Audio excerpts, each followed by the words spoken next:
اسلام آباد COMSATS university کے professor نے امتحان کے لیے ایک پیپر بنایا جس میں بہن بھائی کے مقدس رشتے کو متنازع اور غیر اخلاقی بنانے کی کوشش کی۔ اس پر نوجوان وکیل عمار ستی نے پروفیسر کے خلاف FIR درج کروا دی۔ اس حوالے سے مزید جانتے ہیں ہمارے نمائندہ ایم اے راج کی اس رپورٹ میں۔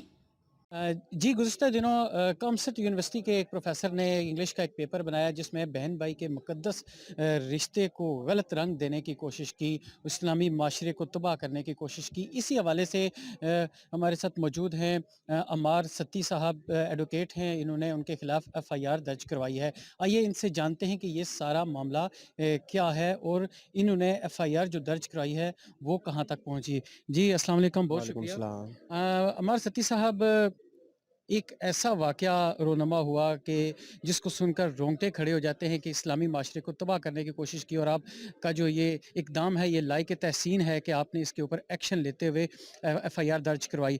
تو یہ بتائیے گا کہ یہ جو سارا معاملہ ہے آپ کیا سمجھتے ہیں کہ یہ کیسے ہوا اور اس کے پیچھے کون ہو سکتا ہے کہ جو اسلامی معاشرے کو تباہ کرنے کی یہ جو کوشش کی گئی؟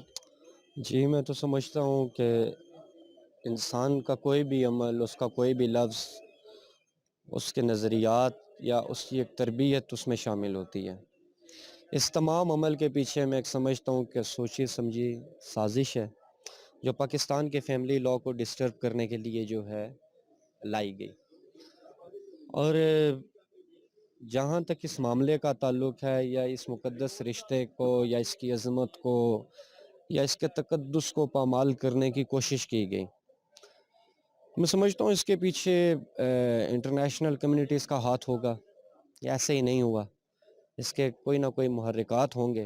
اور جہاں تک مجھے کوئی محرکات سمجھ آتے ہیں وہ یہ ہیں، یا تو یہ جو پروفیسر صاحب ہیں جنہوں نے یہ پیپر بنایا وہ کوئی ازائلم شزائلم لینے کے چکر میں ہوں گے، فورن ٹریول کرنا چاہ رہے ہوں گے کہ Pakistan is not a safe place for people like me, جن کے ایسے ذہن ہوں یا ایسی سوچ ہوں، اور پھر دیگر محرکات بھی ہو سکتے ہیں۔ یہ تو انشاءاللہ مقدمہ جو ہوگا اس کی تفتیش ہوگی، اس میں سامنے آ جائیں گی یہ چیزیں کہ یہ کس سوچ اور کس نظریے کے تحت یہ جو ہے پیپر شائع کیا گیا، اور یہ سوال کس نے بنائے، کس نے اپروو کیے، اور یہ معاملہ کہاں کیوں بنا۔ اچھا یہ بتائیے گا کہ ایک یہ جو معاملہ ایسا ہے، کیا آپ سمجھتے ہیں کہ یہ فرد واحد کا معاملہ ہے یا اس میں ڈپارٹمنٹ شامل ہے؟ کیونکہ دیکھیں انہوں نے تو پروفیسر صاحب کو ان کی سیٹ سے ہٹا دیا اور خود بری الذمہ ہو گئے، تو اس کے حوالے سے آپ کیا کہیں گے؟ دیکھیں اس کا امپیکٹ ایک معاشرے کے اوپر ہے۔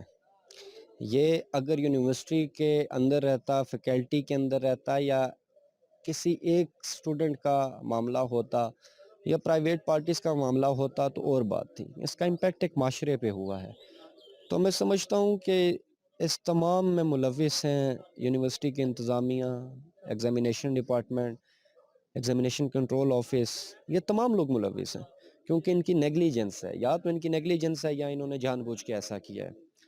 اور رہی بات کہ یہ فرد واحد کر سکتا ہے، یعنی فرد واحد کی اتنی جرت نہیں ہے۔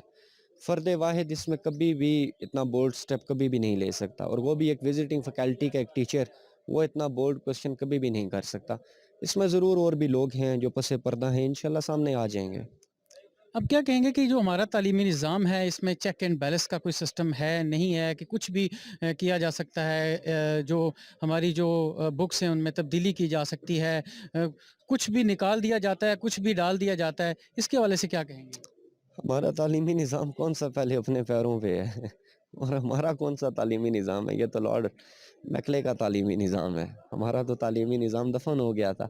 یہ اسی تعلیمی نظام کے اثرات ہیں کہ آج ہم ذہنی غلام ہیں، آج ہم فارن جو ریاستیں ہیں ان کے تسلط سے نہیں نکل پا رہے۔ یہ اسی تعلیمی نظام کا معاملہ ہے۔ اور پھر جہاں تک بات رہی تو اس تعلیمی نظام نے کون سا آئنسٹائن پیدا کر دیا، یا کون سا ابن خلدون پیدا کر دیا، یا کون سا سائنٹسٹ بنا دیا؟ آج کے تعلیمی نظام میں آپ دیکھیں تو صرف نوکر اور ملازم پیدا ہو رہے ہیں جو ڈگری لے کے نکلتے ہیں اور نوکری کے پیچھے بھاگنا شروع ہو جاتے ہیں۔ تو اس تعلیمی نظام میں سمجھتا ہوں کہ خاطر خواہ تبدیلی کی ضرورت ہے۔ جب تک 90% پریکٹیکل نہیں لایا جائے گا، 10% تھیوری نہیں کی جائے گی، میں سمجھتا ہوں یہ تعلیمی نظام مفلوج رہے گا، اور یہ تعلیمی نظام ہمیں کسی طریقے سے نہیں سرو کر رہا۔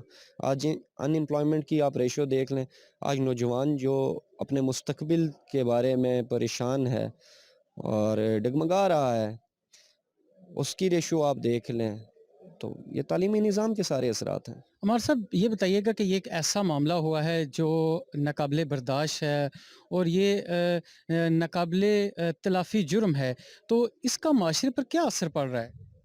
دیکھیں معاشرے پہ تو یہ اثر ہے نا کہ اب معاشرہ جو ہے وہ دو طرح کے لوگوں میں ڈسٹریبیوٹ ہو گیا ہے۔ کچھ لوگ ہیں، یہ میں کہوں گا 90% لوگ ہیں جو اس کو کنڈیم کر رہے ہیں، جو اپنے شدید تحفظات کا غم و غصے کا اظہار کر رہے ہیں different social media platforms پہ، میڈیا میں اور اپنے اپنے حلقہ احباب میں۔ دوسرا جو طبقہ ہے وہ اس کو ڈیفینڈ کرنے میں لگا ہوا ہے، کیا ہو گیا، کوسچن ہی تو ہے، سینیریو ہے، بالفرض اگر ایسا ہو، کچھ چیزیں ہیں کہ جن کو ہم فرض نہیں کر سکتے، بالفرض بھی نہیں کر سکتے، تو معاشرہ طبقہ دو گروہوں میں تقسیم ہو گیا، ایک ڈیفینڈ کرنے والوں میں، ایک اس کو ایکسیپٹ کرنے والوں میں، تو یہ ایک اثر ہے۔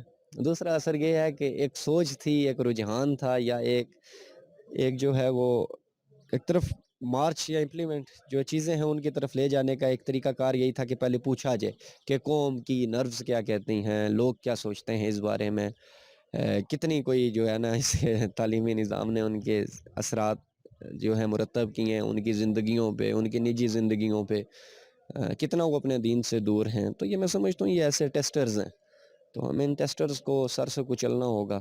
عمار صاحب یہ بتائیے گا کہ آپ نے جو ایف آئی آر دی ہے وہ کہاں تک پہنچی اور اس کا کیا رزلٹ نکل سکتا ہے؟ دیکھیں ایف آئی آر جو آج جو ہے درخواست پہ ایف آئی آر کا اندراج ہو جائے گا، اور رزلٹ اس کا دیکھیں، برائی کو جو ہے مولا علی کا قول ہے جار سے کاٹنا چاہیے، تو ایک کو ایگزمپلری پنشمنٹ آپ دیں گے تو میں سمجھتا ہوں اس کا سدباب ہو سکتا ہے، ادروائز نہیں ہو سکتا۔ ایگزمپلری پنشمنٹ اس کو ملنی چاہیے، اس کے علاوہ اگر وہ نہیں دیں گے تو لوگوں کے ذہن پہ اسی کے اثرات بیٹھیں گے۔ اگر اپنے اثرات بٹھانے اور لوگوں کو بتانا ہے کہ نہیں ایسی جرت کبھی دوبارہ کوئی نہیں کرے گا تو ہمیں اسٹرکٹ پنشمنٹ دینی ہوگی، اور ہم نے اسی لیے یہ سارا سٹیپ اٹھایا کیونکہ ہمارا معاشرہ اس قسم کی روایات کو، اس قسم کی چیزوں کو قبول نہیں کر سکتا، کبھی کسی صورت نہیں قبول کر سکتا۔